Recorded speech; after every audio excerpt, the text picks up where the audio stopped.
நம்ம சூர்யா நடிச்சிருக்க ரெட்ரோ படத்தோட டே 1 box office collection தான் சென்னை டு வேல்யூர் வரைக்கும் ஒவ்வொரு பார்க்க போறோம். இல்ல வழக்கம் போல நம்ம சென்னையில இருந்தே ஆரம்பிச்சிரும். சென்னையை பொறுத்த வரைக்கும் 1,38,00,000 ரூபாய் கலெக்ட் பண்ணிருக்கு. நம்ம சூர்யாவோட ரெட்ரோ படம் ரிலீஸ் ஆன முதல் நாள்லயே சென்னையை பொறுத்த வரைக்கும் ஒரு 50-60% தியேட்டரிக்கல இந்த படம் ரிலீஸ் ஆகிருக்கு. சென்னையை பொறுத்த வரைக்கும் 50% 60% தியேட்டரிக்கல இந்த படம் தான் ரிலீஸ் ஆகிருக்கு. அது மெயின் ஸ்கிரீன்ல மோஸ்ட்லி ஆக்குபை பண்ணிருக்கு. அது எல்லாமே மோஸ்ட் ஆஃப் ஃபில் ஆகிருக்கு சொல்ல. மினிமம் 70% ஃபில், மேக்ஸிமம் 90 கூட சொல்லலாம் தாராளமா. சோ அதுக்கு முக்கியமான ஒரு காரணமா இன்னைக்கு வந்து ஒரு லீவு நாள் அப்படின்றத நம்ம மெயினா சொல்லி ஆகணும். எஸ்பெஷலி சம்மர்ல லீவு நாள். சோ அதை தாண்டி படத்தோட எக்ஸ்பெக்டேஷன் அது இதுன்னு சொல்லிட்டு ஒரு பக்கா பேக்கா இந்த டே செட்டலானால இந்த ஒரு பாக்ஸ் ஆபீஸை கலெக்ட் பண்ணிருக்கு. நம்ம அடுத்ததா தமிழ்நாட்டை பார்த்துறோம். தமிழ்நாட்டில் 21,80,00,000 ரூபாய் கலெக்ட் பண்ணிருக்கு படம் ரிலீஸ் ஆன முதல் நாள்ல. தமிழ்நாட்டிலே நம்ம சென்னையில சொன்ன மாதிரி தான், ஆனா சென்னையை விட கொஞ்சம் கம்மின்னு சொல்லலாம் ஒரு சில ஏரியாக்கள்ல. ஆனாலும் இந்த சம்மர் லீவு நாள் எல்லாமே நல்லா ஒர்க் அவுட் ஆயிருக்கு. சோ அதனால தான் இந்த 21 கோடி பாக்ஸ் ஆபீஸ்ன்றத இந்த ஒரு படம் ஃபர்ஸ்ட் நாள்லயே எடுத்திருக்கு. நெக்ஸ்ட் ஆந்திரா தெலுங்கானால 4,30,00,000 ரூபாய் கலெக்ட் பண்ணிருக்கு. ஆக்சுவலி நம்ம நிறைய வாட்டி சொல்லியிருக்கோம், சூர்யாக்கு ஆந்திரால வந்து ஒரு நல்ல ஃபேன் பேஸ் இருந்த காலம்லாம் ரொம்ப இருந்திருக்கு. அதனால அங்கேயும் டே 1ல நல்ல ஒரு பாக்ஸ் ஆபீஸ் எடுத்திருக்கு. நெக்ஸ்ட் கேரளால 2,60,00,000 ரூபாய் கலெக்ட் பண்ணிருக்கு. கேரளால என்னவோ இந்த படத்து மேல ஆரம்பத்துல இருந்தே ஒரு நல்ல எதிர்பார்ப்பு ஆரம்பிச்சிருக்கு. சோ அதனால அட்வான்ஸ் புக்கியே ரொம்ப நல்லா போயிட்டு இருந்து, அதனால டே 1 பாக்ஸ் ஆபீஸ் கலெக்ஷன் இந்த ஒரு கலெக்ஷன் வரும். அதே சமயம் ஜெயராம்லாம் இருக்கான்றலாம் பெருசா சொல்ல முடியாது. ஜெயராம் ரொம்ப நல்லா ஆக்ட் பண்ணிருக்காரு அந்த படத்துல.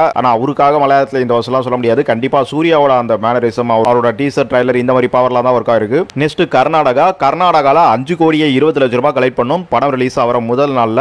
கர்நாடகா பத்தி தெரியும், நம்ம சவுத் இந்தியால வந்து மற்ற ஸ்டேட்டை தாண்டி கர்நாடகால ஓரளவு நல்லா தான் போகும். சோ அதுக்கேற்ற பர்ஃபார்மன்ஸ் கர்நாடகால ரெட்ரோ கொடுத்துருக்கு. அடுத்ததா நார்த் இந்தியால 1,40,00,000 ரூபாய் கலெக்ட் பண்ணும் டே 1 பாக்ஸ் ஆபீஸ் கலெக்ஷனா நம்ம சூர்யாவோட ரெட்ரோ படம். ஓவராலா இந்தியா ஃபுல்லா 35,30,00,000 ரூபாய் கலெக்ட் பண்ணும் படம் ரிலீஸ் ஆன முதல் நாள் வசூலா மட்டும். அடுத்ததா ஓவர்சீஸ்ல 8,90,00,000 ரூபாய் கலெக்ட் பண்ணும் படம் ரிலீஸ் ஆகிற முதல் நாள்ல. இப்ப நான் சொல்ற கலெக்ஷன் எல்லாமே வந்து ரொம்ப கரெக்டா வந்துட்டு இருக்கும். ஏன்னா ரொம்ப வந்து ரெஃபர் பண்ணி தான் இதை பேசிட்டு இருக்கோம். ட்ரெயினிங்கோட அனாலிசிஸ்லாம் வச்சு படத்தோட ரிசல்ட் வந்து இந்த வசூலை சின்னதா பாதிக்க வாய்ப்பு இருக்கு. ஏன்னா படம் வந்து ரிலீஸ் ஆகி படத்தோட ரிசல்ட்லாம் தெரிய ஆரம்பிச்சு. சோ அது ஆஹா ஓஹோ செம்ம எக்ஸ்ட்ரானரின்ற மாதிரிலாம் இந்த படம் அமையல. ஆனா நம்ம வசூல்றது பிஃபோரா பேசுறதுனால ஈவினிங் ஷோ நைட் ஷோவும் ஒரு ப்ரெடிக்ஷன்ல தான் சொல்ல முடியும். சோ அது ஆல்ரெடி இருக்க அட்வான்ஸ் புக்கிங், அப்புறம் ஆல்ரெடி இருக்க 2 ஷோ, அதோட கெபாசிட்டி, சோ அதெல்லாம் பேஸ் பண்ணி தான் சொல்லிட்டு இருக்கோம். ஆனா உங்களுக்கு மூவியோட ரிசல்ட் அதை மைல்டா பாதிக்குமான்னு பாத்தீங்கன்னா அவ்வளவு பெருசா பாதிக்காது. ஆனா படம் வந்து பரவாயில்லன்றத தாராளமா சொல்லலாம். சூர்யா ரசிகர்லாம் எக்ஸ்ட்ரானரியா இருக்கும், நார்மல் ஆடியன்ஸையும் நல்லா இருக்குன்னு சொல்ற மாதிரி இருக்கும். இது நம்ம அஜித்துக்காகட்டும் விக்ரம்காகட்டும் எல்லாருக்குமே அந்த படங்கள் தி பெஸ்ட் அப்படின்ற மாதிரி வரல இந்த வருஷம். அவங்க கம்பேக் கொடுத்திருந்தாலும் ஆனா அவங்க 2 பேரோட படங்களும்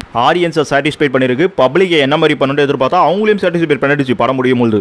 நான் படத்தை சொல்லல, படத்தோட பாக்ஸ் ஆபீஸ், படத்தோட வெற்றி நிலவரம் இதெல்லாம் சொல்றேன். அந்த மாதிரியான தன்மையில தான் இந்த ரெட்ரோ படமும் அமைஞ்சிருக்கு. சோ நம்ம விக்ரம் அஜித் இவங்க 2 பேரும் கொடுத்த கம்பேக் நம்ம சூர்யாக்கும் ரெட்ரோ படம் கொடுக்கும். சரி ஓகே, ஓவராலா வேர்ல்டு வைடு பாத்தீங்கன்னா நம்ம ரெட்ரோ படம் ரிலீஸ் ஆன முதல் நாள்ல மட்டும் 44,20,00,000 ரூபாய் கலெக்ட் பண்ணும்.